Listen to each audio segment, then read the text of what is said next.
என் அன்பு உறவுகள் அனைவருக்கும் வணக்கம். இந்த பதிவில் நம்ம பார்க்க இருக்கிறது 2026 ஒரு புதிய சொந்தம் உங்களை தேடி வரும் காலம்.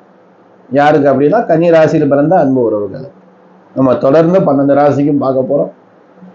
இது வரைக்கும் நம்ம இந்த வீடியோ இருந்து கன்னி ராசி வரைக்கும் கொடுத்துட்டோம். பார்க்காதவங்க நம்ம சேனலுக்குள்ள போய் பாருங்க. ஒவ்வொரு ராசிக்கும் ஒரு நல்ல செய்தி நம்ம கொடுத்துருக்கோம். சந்தோஷம் கண்டிப்பா உண்டு.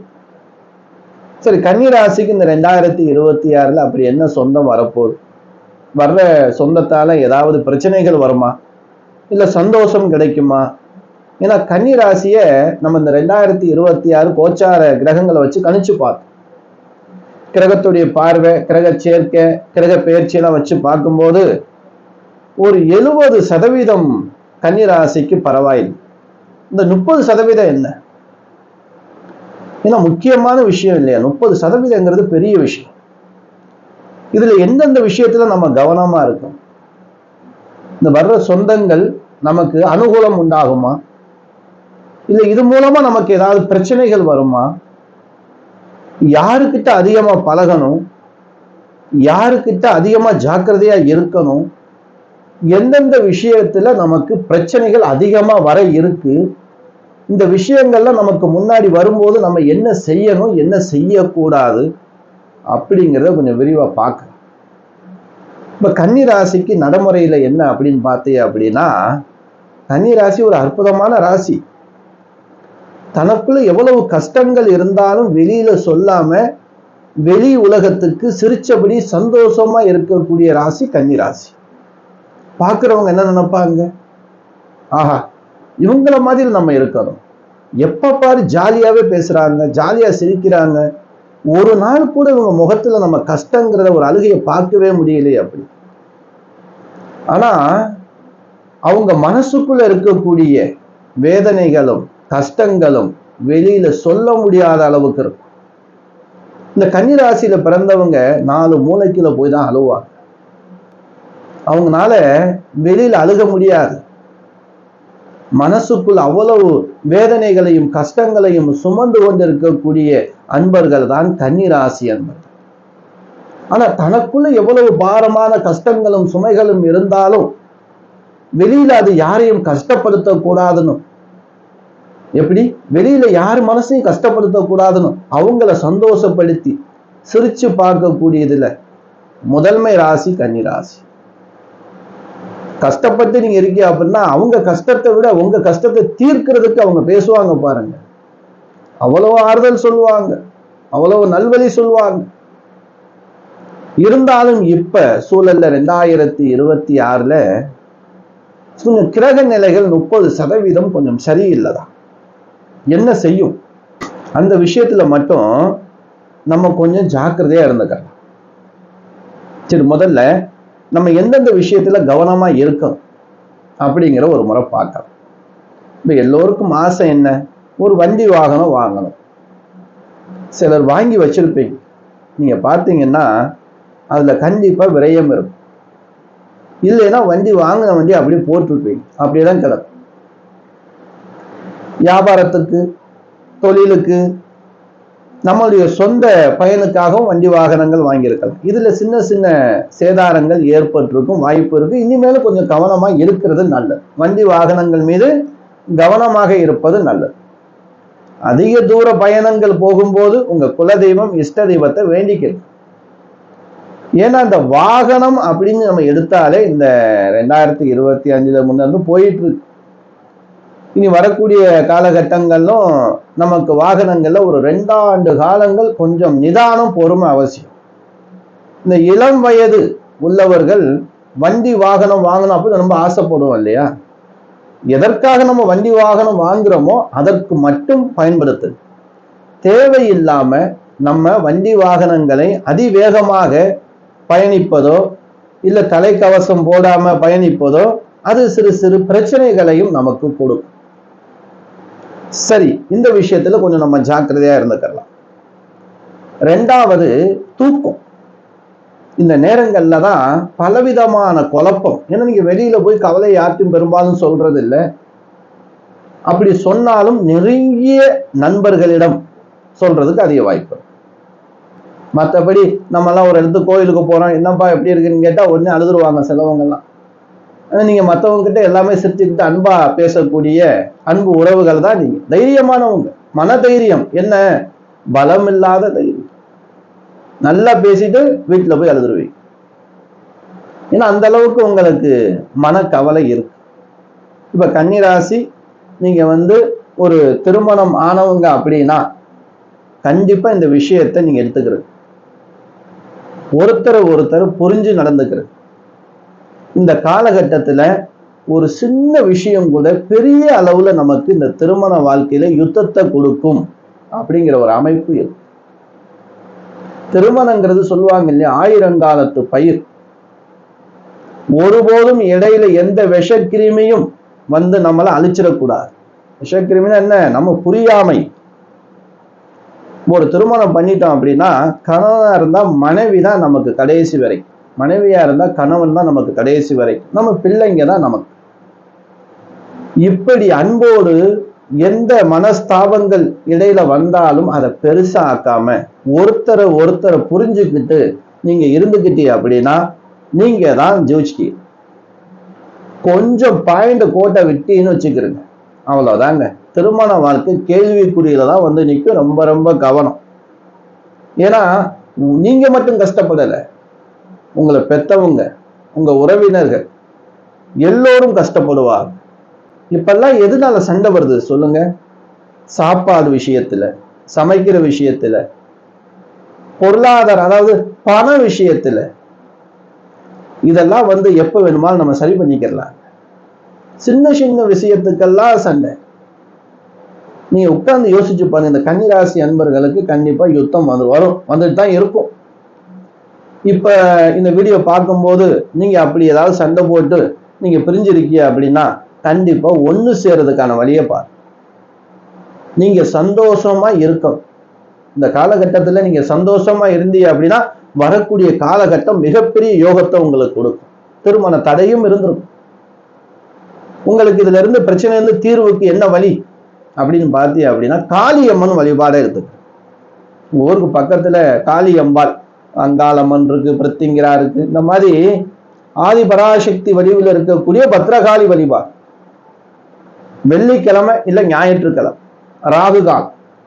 வெள்ளிக்கிழமைனா காலையில 10:30 மணில இருந்து 12 மணிக்குள்ள ராகு காலம். ஞாயிற்றுக்கிழமை பார்த்தோம் அப்படின்னா மாலை 4:30 மணில இருந்து 6 மணி வரைக்கும் ராகு காலம். 2 விளக்கு, நெய் தீப விளக்கு ஏற்று. சுத்தமான நெய் இருந்தா நல்லது, இல்லைன்னா செக்குல ஆட்டப்பட்ட நல்ல எண்ணெய், சுத்தமான நல்ல எண்ணெய், கலப்படம் இல்லாம அப்படி நல்லெண்ணெய் வாங்கி நீங்க 2 அகல் விளக்கு ஏற்றி குங்கும அர்ச்சனை, தாளம்பு குங்குமம்னு கேட்டு வாங்கிக்கிறது. கிடைக்கிறது, எல்லா கடையிலையும் கிடைக்கும் தாளம்பு குங்குமம். அந்த குங்குமத்தை பூசாரி அர்ச்சகர் கையில கொடுத்து, திருமணம் ஆயிருந்துச்சு அப்படின்னா 2 பேர் பேர்லையும், குழந்தைகள் இருந்தாலும் குழந்தைகள் பேர்லையும் நீங்க என்ன பண்ணுங்க, ஒரு அர்ச்சனை பண்ணுங்க. குடும்ப அர்ச்சனையா பண்ணு. குடும்ப ஒற்றுமை. திருமணம் ஆகல, தடையா இருக்கு, உங்க பேர்ல அர்ச்சனை. இதே போல உங்க பேர்ல அர்ச்சனை பண்ணுங்க, விளக்கேத்தி. திருமணம் நடக்கணும். அப்படி திருமணமாய் நாங்க பிரிஞ்சிருக்கோம், ஒண்ணு சேரணும். இந்த அர்ச்சனையை பண்ணிட்டு நீங்க பாட்டுல பேசாம இருந்தா ஒண்ணு சேர மாட்டீங்க. யாராவது ஒருத்தர் விட்டு கொடுத்து பேசுங்க. போனு தான் இருக்கு, நீங்க மன்னிச்சுக்கிறீங்க. ஏங்க கணவன் மனைவி கிட்ட, மனைவி கணவன் கிட்ட மன்னிப்பு கேட்கிற எந்த ஒரு ஈகோ பிரச்சனையும் பார்க்காதீங்க. இதுல கௌரவம்லாம் பார்க்க தேவையில்லை. கடைசி வரைக்கும் நல்லது கெட்டது எல்லாத்துலயும் நீங்க தான் ஒன்னா இருக்க போறீங்க. இதுல அவங்க தான் பேசணும். ரொம்ப பேர் நம்ம வருவாங்க ஜாதகம் பார்க்க, அவரு பேசவே மாட்டேங்கிறாரு, நான் எதுக்கு பேசணும், அந்த பொண்ணு சொல்லும். அப்படிலாம் இருக்கக்கூடாது. அப்படிலாம் இருந்தா வாழ்க்கை நீங்க வாழவே முடியாது. அப்புறம் 60 வயசுல ஒண்ணு சேர்ந்து எந்த வாழ்க்கை நீங்க வாழ போறீங்க? ரொம்ப பேர் வாழ்க்கையை எப்படி தொலைக்கிறீங்க அப்படின்னா, ஏன் இந்த கன்னிராசிக்கு இதை சொல்றேன்னா, ரொம்ப பேர் கன்னிராசிக்கு தான் நடந்துட்டு இருக்கு. திருமண யுத்தம், திருமண வாழ்க்கையில யுத்தம், திருமண தடையில யுத்தம். நான் திருமணம் பண்ணி எனக்கு சந்தோஷம் இல்லை, வாழ தெரியல. சந்தோஷம் இல்லைன்னா அங்கெல்லாம் கிரகத்து மேல பழிய போடாது. இனிமே நீங்க வாழ தெரியக்கூடிய ஆளா இருந்தீங்க அப்படின்னா கண்டிப்பா திருமண வாழ்க்கையில நீங்க எல்லாரும் ஒன்னா இருப்பீங்க. சோம்பேறித்தனமான ஆளா இருந்தீங்க அப்படின்னா கண்டிப்பா நீங்க கணவன் மனைவிக்குள்ள யுத்தமா பிரச்சனையோட தான் இருப்பீங்க. அப்ப நீங்க சோம்பேறின்னு தெரிஞ்சுக்கலாம். அடுத்து என்ன இதுல கவனமா இருக்குன்னா, தொழிலுங்க. கண்டிப்பா தொழில் மாற்றம் இருக்கு, அதிக வாய்ப்பு இருக்கு. ஆனா புதிய தொழில் உங்களை தேடி வரக்கூடிய அமைப்பு இருக்கு. இது ஒரு சொந்தம். இல்ல நீங்க ரொம்ப வருஷமா ஒரு இடத்துல வேலை பார்க்குறீங்க, உங்களுக்கான ஒரு உயர்வு, பதவி உயர்வு இல்ல பண உயர்வுக்காக எதிர்பார்த்துட்டு இருக்கீங்க அப்படின்னாலும் கண்டிப்பா இந்த வருஷம் கிடைக்கும். இதுவும் உங்களுக்கு புதிய சொந்தம். இதன் மூலமாக உங்களுக்கு மனசுக்கு ரொம்ப ரொம்ப சந்தோஷம் கிடைக்கும். ஆனா தொழில் செய்யக்கூடிய இடத்துல இருக்கக்கூடிய நட்பு வகையில கொஞ்சம் ஜாக்கிரதையாக எதை பேசணும் எதை பேசக்கூடாது அப்படின்னு ஒரு முறைக்கு இருமுறையாவது யோசிச்சு பேசு.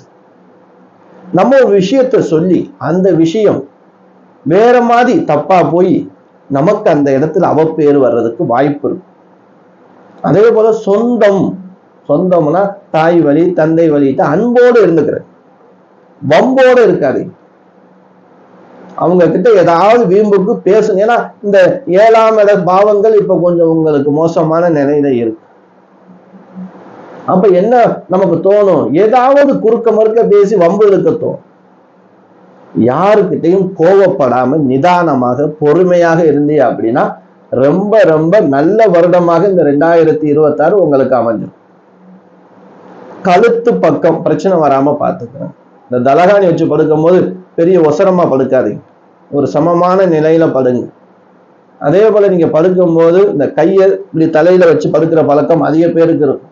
இதனால என்ன ஆகும் அப்படின்னா இந்த ஒரு தலை வர்றதுக்கு வலி வர்றதுக்கு வாய்ப்பு இருக்கு, இல்லைன்னா கை கடுக்கிறதுக்கு வாய்ப்பு இருக்கு. இந்த கை உளைச்சல் இருக்கு இல்லையா, இந்த மாதிரி கை சம்பந்தப்பட்ட பிரச்சனைகள் உங்களுக்கு வலி கொடுக்கும். நரம்பு சம்பந்தம், ஏன்னா ரத்த ஓட்டம் சரியா இல்லாம அந்த மாதிரி வலி கொடுக்கும். இதால மருத்துவ விரயங்கள், சிறு சிறு விரயங்கள் வரும்.